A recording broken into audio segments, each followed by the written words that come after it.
வணக்கம். All India radio. நீங்கள் கேட்டுக்கொண்டிருப்பது ஆகாசவாணியின் செய்தி அறிக்கை.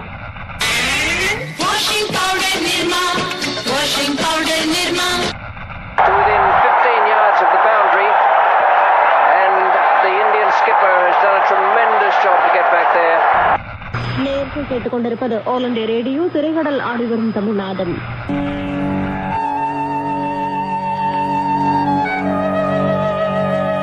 தொடங்கப்பட்ட வானொலி நிலையம் நம்முடைய சென்னை நிலையம். தென்னிந்தியாவில் தொடங்கப்பட்ட முதல் நிலையம்னு சொல்லலாம். 1938 வருஷம் தொடங்கப்பட்டது. பொதுவாகவே எந்த ஒரு நல்ல செய்தியையும் மக்களிடத்தில் கொண்டு போய் சேர்க்கணும்னா அதுக்கு வானொலி மிகப்பெரிய தொண்டாற்றி இருக்கு.